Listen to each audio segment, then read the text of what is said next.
Hi everyone, Bandana here and welcome to Tempest Ryzen. Today we're taking a look at the new preview demo and we'll be talking sort of what's good and bad about it as we go. I've played it a few times. This isn't my first playthrough. The reason for that was that I kind of recorded the first playthrough, but then I found things that I didn't like and I thought, well, actually it would be more interesting to whiz through the campaign mission. You only get access to one, and talk about those issues as we go, and then I'll do a summary at the end as we usually would. So, great main menu, very Command and Conquer-esque, loving the scene in the background with, you know, the Tempest, aka the Tiberium. But let's head into the campaign. Campaign wise, we only get a choice of the GDF at the moment. The other one is grayed out and not accessible at the moment. So let's hit Global Defense Sources, which is totally not the GDI, and hit begin. We get an intro sequence. Yes, his mouth is funny, and yes, it doesn't seem quite in sync with the sound. You'll be reporting directly to me. We could certainly use someone with your track record.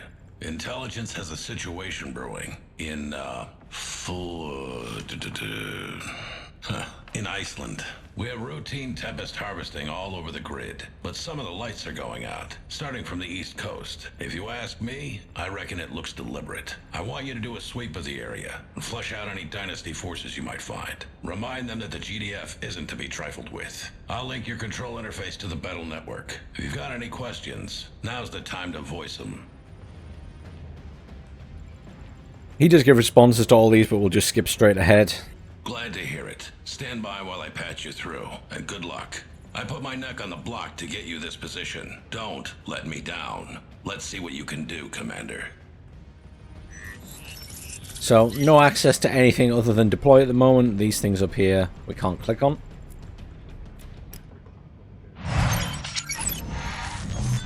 Get a little intro thing and then a little intro video. I'll let it play out.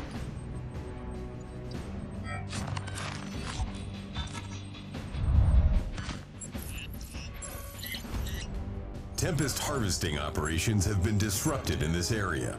Dynasty interference is suspected. Retake and hold the position.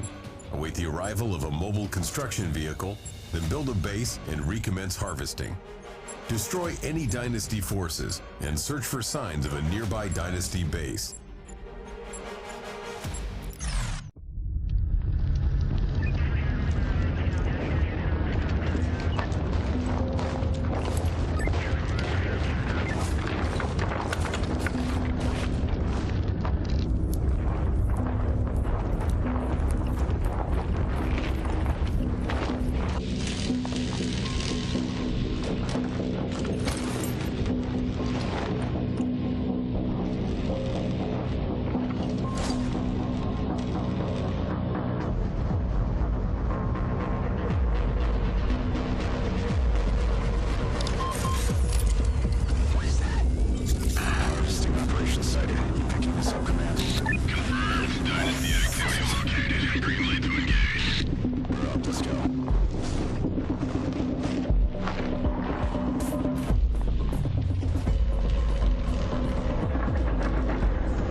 Nice little intros like that, very C&C. I mean, Tiberian Dawn, Tempest Rising, similarities.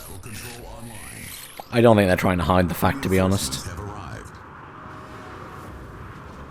So, one thing I'm going to get out of the way right now is the controls are really frustrating.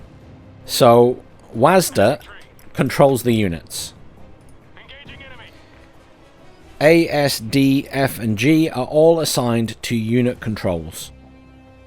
And you can't reassign them. I'm hoping, in fact I'm not hoping, I'm demanding that that is changeable in the final game. Because right now, you basically have to control the camera with the arrow keys. You can add WASD to the movement controls. So if I hit escape and go to settings, and I go to controls, and then I go to camera, I can add those. I can add WASD. Fine. But then if I go to controls and commands, None of that's actually there. I've got attack and I've got stop. Nothing's actually assigned to them at the moment. And I have none of the other ones. Where's D, F, and G? So I'm a little bit confused. I think it's just that they haven't added it yet, but obviously really frustrating at the moment. Very much used to having WASD in modern games to move around the camera and then use the keys around that to control units. But yeah, it's just one of those things. So my hands are on my hand. Controlling the camera is the opposite side of the keyboard to where all the controls are for quick keys for the units, which is a wee bit frustrating. But everything else about the game, the graphics, the sound, the music is all superb. I mean, the graphics, look at this. I mean, it just looks good. The details on all the little things on the ground look good. The units, if you move them around, look at the detail on these little units. Yes, sir. Move out. Sir? Report affirmative. You got it. Pathing is a little bit funny in some of the game. We might experience that on this playthrough, we might not. But like when you're running around, sometimes units seem to get stuck behind things sometimes, like behind a mountainside or something, and then they get left behind. Affirmative. Moving out. This guy looks huge compared to our troops, and I don't know if it's just because he's closer to the camera, but if you run them across on top, his model does look a wee bit big. Considering they're in heavy armor, surely they should be a bit bigger than him. You got it. Let's try and run them into this guy, even if they take damage. Move out. Yeah, look, he just looks bigger than them. And it doesn't seem quite right, because they don't have heavy armor on or anything. It's a bit weird.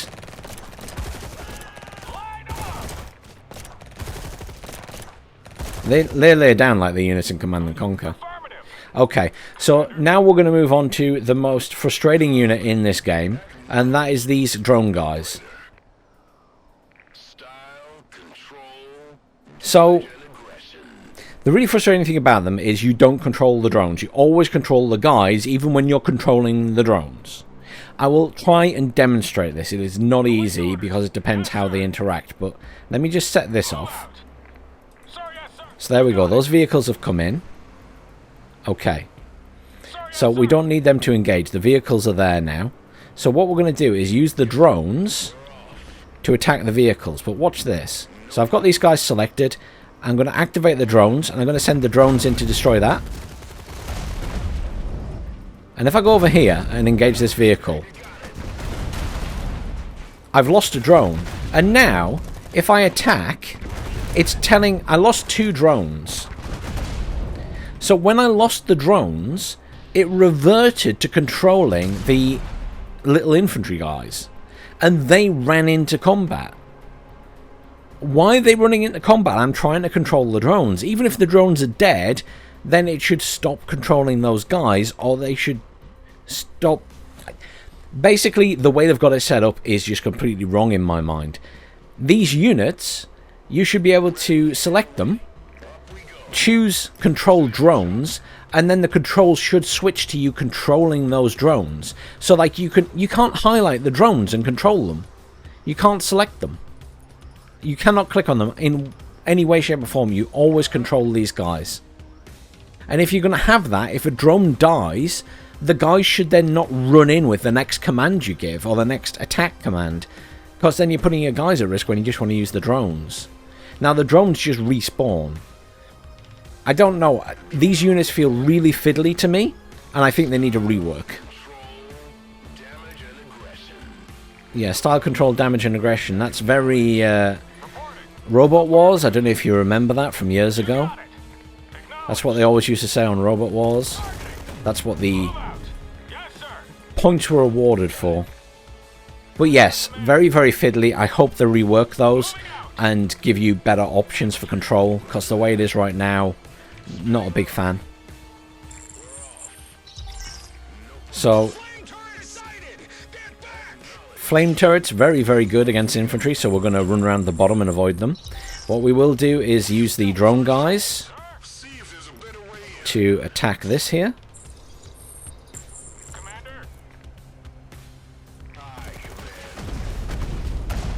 There we go. Now the drones are getting killed by an anti-air thing up here. See, he got left behind because I was still controlling his drone. It's just, as I say, it's just, it feels fiddly to control them. Hopefully they rework that.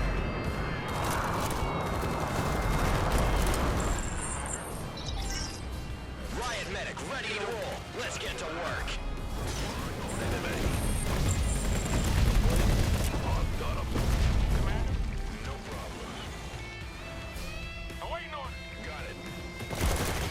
So the mission's pretty short. You can probably do it in under 20 minutes easily. If you rush through and aren't showing stuff off. It's actually, I think they've removed a few bits from the previous version, because the versions they've shown in videos, you could build walls, and here you can only build sandbag walls. We're about to lose control of our units. Now this I don't mind. My units aren't under attack. They're just up there absolutely fine. So I don't mind that the game has moved me away from them and I can't control them. And those guys will actually win this fight, they just need the medic. Later in the game though, or in the mission, you lose control of your units when they're in combat, which I really dislike. You can switch these to marking projectiles, which it's a bit weird that it just kind of flicks between the two. I don't really like that. I wish it would highlight the one that you're using, because it's a bit confusing the way it is. Right now, are they on marking projectiles or are they on non-marking projectiles? It doesn't... I'm pretty sure that they're on... In fact, I know they're currently on normal projectiles. So if I click that, they've now switched to marking projectiles. But it's a little bit confusing the way it's done. I think it would be better if it just highlighted the one that you're using and grayed out the... maybe grayed it out, I don't know. But the fact that it vanishes completely and you're not sure which one is the one you're using, yeah, it's not very clear. Collect intel as a resource. Intel is used to authorize limited countermeasures such as unit abilities and support powers.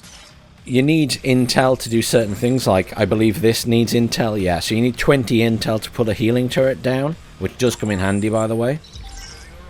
The Sentinel Scout Car's alternate fire mode exchanges firepower for marking rounds, generating intel when marked targets are destroyed.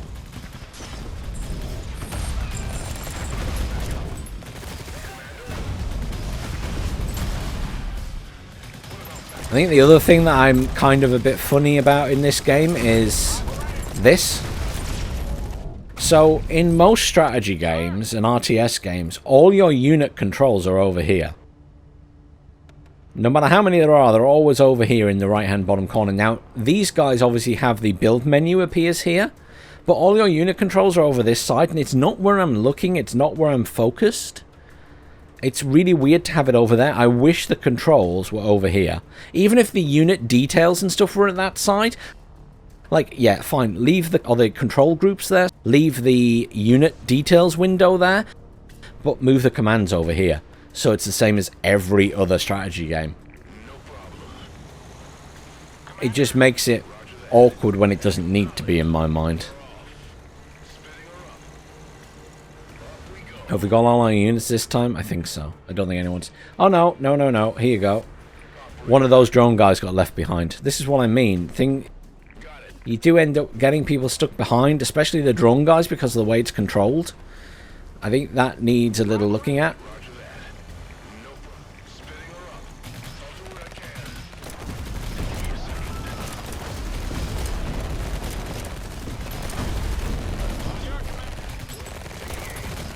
These up to fight. These guys get injured very quickly, and we can't rebuild vehicles in this mission, so I'm going to try and preserve them, because they do come in handy. Commander, you see those barrels by that power plant?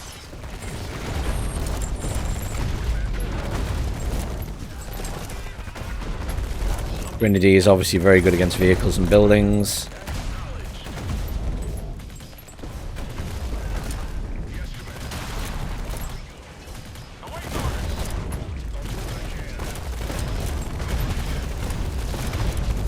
I think that's definitely mobile, isn't it? Yeah, it's got little tracks and things. Interestingly, all of the harvesters get destroyed when you kill it. I'm guessing that's intended. We still got someone lost up there, Grenadier.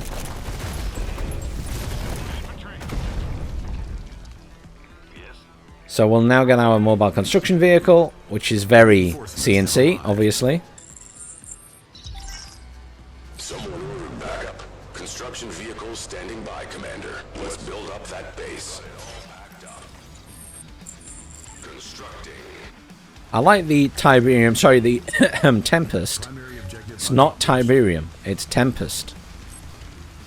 I think that looks pretty cool. So building very C&C-esque, I guess.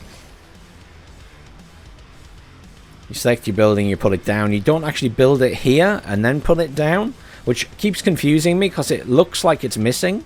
And then it finishes and then it says finalizing, and this drone flies up into the stratosphere and then comes back down. I'm not sure why it does that, rather than just fly across to the building.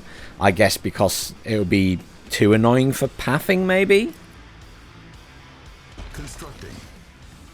It does look a bit odd, though.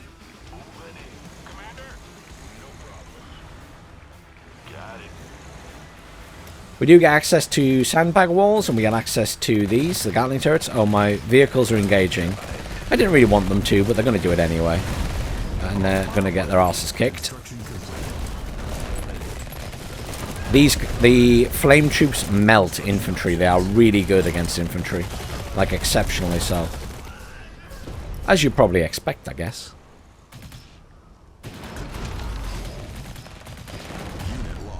Yeah, sometimes your units just kind of get carried away.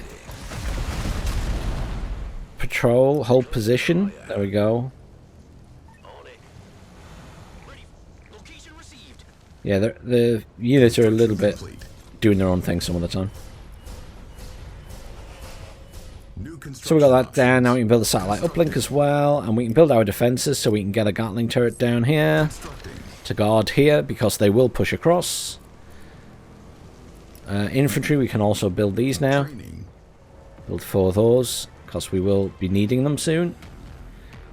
Technically, we have enough units to finish this right now. So you could sit and build up if you want and spend your points. What you will need is 3,000 points because to call in the airstrike that they want you to call in, you need 3,000 income. $3,000, whatever it is. You can now train grenadiers from the barracks. The satellite uplink will also collect intel passively. So what we're going to do is we will just go and attack in a second rather than drag it out because, as I say, this is a short mission. But I think, you know, summarizing so far, graphics are really good, sound's really good, sound effects are really good, pathing needs some work. The UI I'm not 100% keen on. I think they need to move the controls or the commands over to the other side. They need to rework the drone unit. Really don't like the drone unit. That just feels really fiddly how it is right now. I'm not a fan of that at all.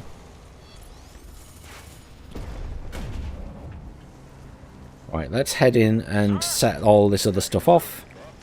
So, we're going in here, we're going to set this off and destroy that. I'm going to set this off and destroy that. I'll probably lose these vehicles, but I just don't care. So, Airstrike ready. Let's pick a location, Commander. we've just been dragged away from the fight and locked out of controls, but stuff can still die. I don't know if it's temporarily invulnerable, but it becomes vulnerable the moment that the little drag away thing is over. I don't like that. If I'm in combat, you shouldn't be stopping me controlling my units. And if you do, they should be indestructible and remain indestructible for a few seconds afterwards, so I can go back and control them. So I found that a little bit frustrating. I think that's a bad mechanic to have in any game. So airstrike comes in, that costs 3,000. It doesn't cost any intel, it seems, it just costs money. We'll have this produce some grenadiers for us, because they're very good at destroying buildings. We'll do a couple more field scouts as well. Those bombs, very effective, do a lot of damage. Let's move our guys in. So those flame tanks seem to have a flame troop inside of them as well. So when you destroy them, they pop out, which I think is quite entertaining. But they are by far the best unit in the game, in my opinion. Let's put down a healing turret. If you lose your medic, by the way, that's it. You can't build another one. And I can't currently get him to run away. As I say, unit pathing is a little bit wonky sometimes. But really simple to end the mission. We just attack this and destroy it. Oh, there's a flame guy that came out the tank. My bad. There we go. Unit ready. Grenadiers make short work of the buildings. There we go. Job done. Hell yeah! That's the last of them! So, we don't get a proper outro or anything, but we do get the new trailer for the game. So I'll let the new trailer play, and then I'll give my final thoughts. My summary, if you will. Battle command uplink initializing. Please stand by. The Dynasty have amassed an enormous army right under our noses. And as of 10 minutes ago, while the GDF Council was debating whether to even respond, the Dynasty have launched attacks across our western border. They've been planning this for God knows how long. Harvesting operation sighted. C&Cm, code red. Issue an immediate retreat order to all GDF units in 10 miles. Get our troops out of there. Weapons free. These things fire, fire back. Get our drone fleet in the air and get me a satellite pointed at this. I want to know what the hell we're dealing with.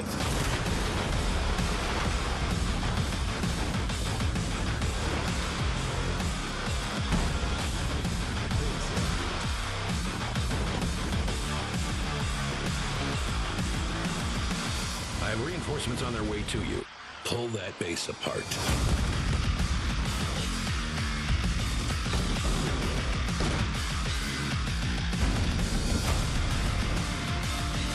We've discovered a strange property. On a large scale, the event could be catastrophic. Get me one of these missiles, Commander.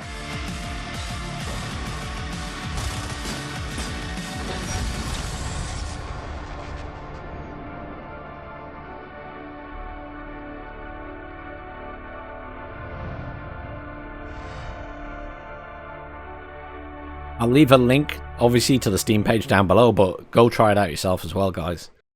I mean, I think the mission's fun. I think it looks great. It sounds great. It's in the right direction. There's obviously some bits I'm not keen on. Like, I really need to be able to remap my controls. And I really don't like how the drone unit plays. That is really fiddly. I feel like that needs a rework. I want to be able to control the drone itself rather than be controlling the guy. He should be sat locked stationary when I'm controlling the drones and then not start moving around when his drone dies and I'm trying to move 3 other drones around or whatever. So I don't like that at all. That really needs a rework in my mind.